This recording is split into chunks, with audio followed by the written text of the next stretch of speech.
죽는다는 것은 어떤 의미일까요? 이 터널의 입구에서 출구까지 태어나서 죽을 때까지를 걸어가는 것이 당신들의 운명입니다. 당신들은 분명히 저쪽까지 갑니다. 단 하나의 예외가 있습니다. 스스로 택하는 죽음입니다. 본래의 선택에 반대되는 행동입니다.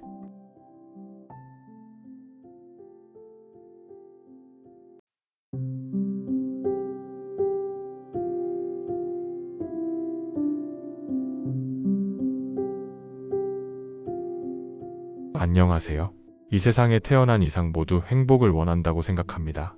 경제적, 정신적, 육체적, 사회적으로 다양한 만족을 얻기 위해 살고 있다고 생각합니다. 그것들은 모두 연결되어 있습니다. 서로 관련이 있습니다. 지금 말한 것을 잊어서는 안 됩니다.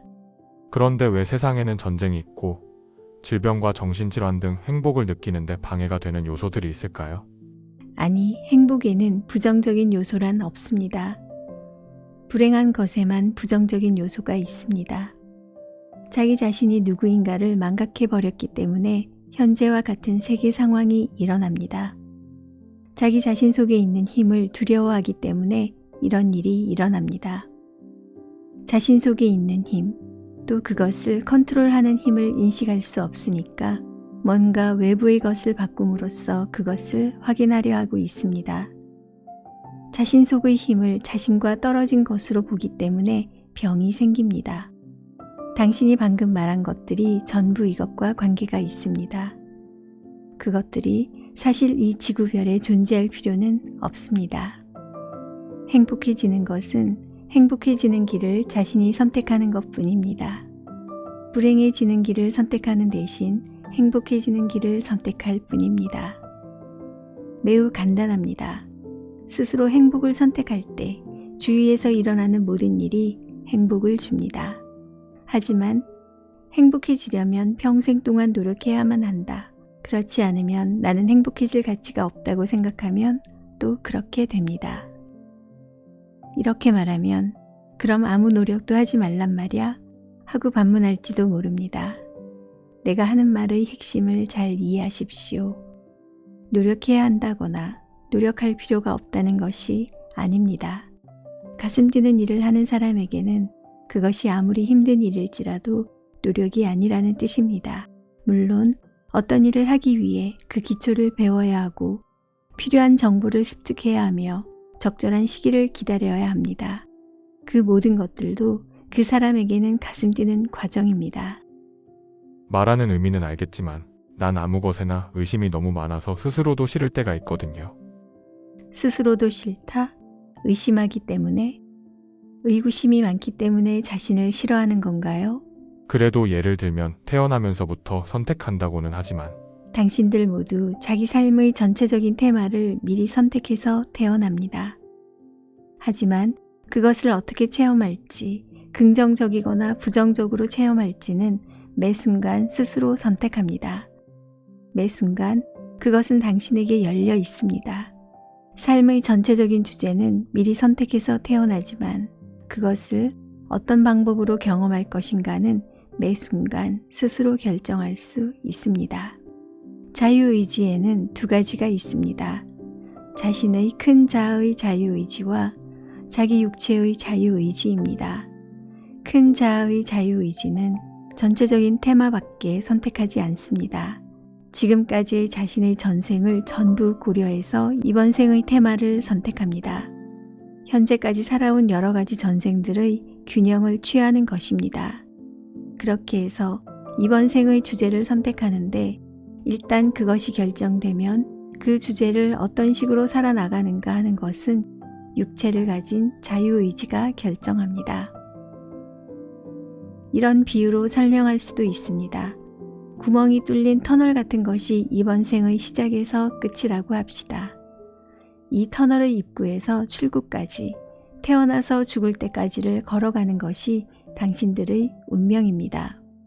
당신들은 지금 그 터널 속을 걸어가고 있습니다.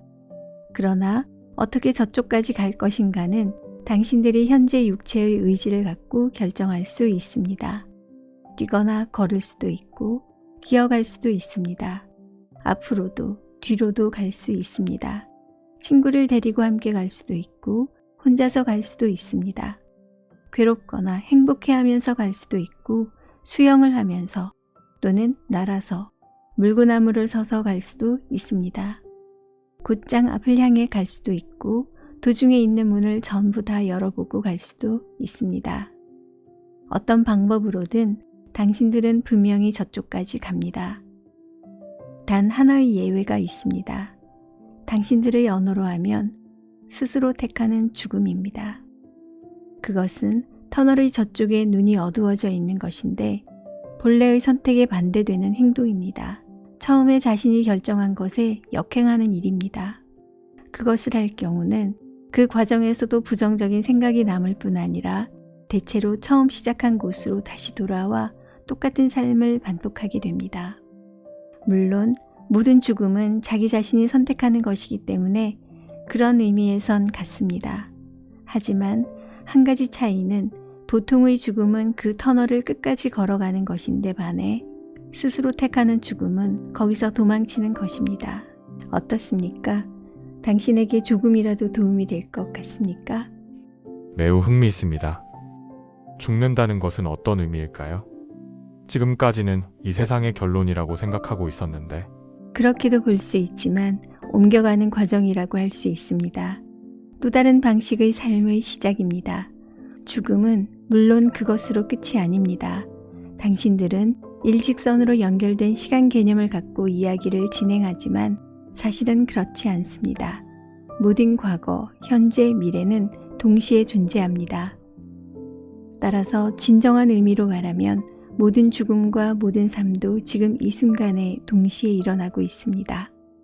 죽음이란 간단히 말하면 같은 집에서 하나의 문에서 또 다른 문으로 가는 것과 같습니다. 파장의 변화, 풍경의 변화, 시각의 변화입니다. 그럼 왜 사람의 죽음에는 고통이나 슬픔이 따를까요? 사실 그럴 필요가 없습니다. 우리에게는 죽음이 아무것도 아닙니다. 우리가 죽을 때에는 의식적으로 그것을 알고 있습니다. 자신의 육체로부터 육체를 갖지 않은 에너지로 변할 뿐입니다.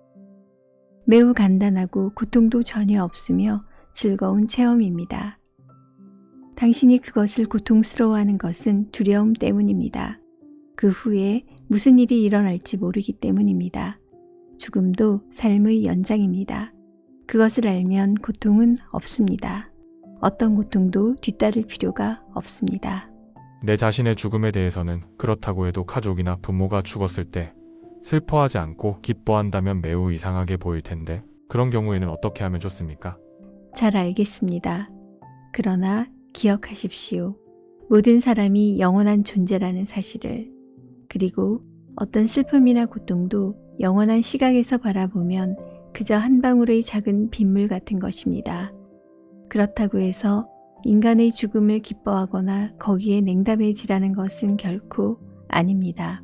지금 말한 것을 이해하고 항상 따뜻한 마음을 품고 있으면 죽어가는 모든 사람들에게 도움이 되어줄 수 있습니다. 역설적이지만 이것을 당신에게 말하고 싶습니다. 어떤 시기든 어떤 상황이든 반드시 긍정적인 이유가 있음을 이해하십시오. 그리고 지금 자신의 눈앞에서 일어나고 있는 일의 이유를 스스로 부정하지 마십시오. 그렇게 할 때 모든 상황이 당신 자신의 배움을 위한 긍정적인 상황으로 변화합니다. 이 사실을 깨닫는다면 삶에서 일어나는 어떤 상황도 당신에게 고통을 안겨주는 상황이 되지 않습니다. 모든 고통은 정신과 육체를, 다시 말해 당신이라는 완전한 존재에서 부분을 분리할 때 일어납니다. 자신의 삶에서 명확한 것을 보려고 하지 않을 때, 거부할 때 일어납니다. 자신의 내부에서 무엇을 발견하게 될까봐 두려움을 갖고 있을 때 일어납니다. 자신 속에서 발견하는 어떤 것도 모두 긍정적으로 방향을 돌릴 수 있음을 알면 아무것도 두렵지 않습니다.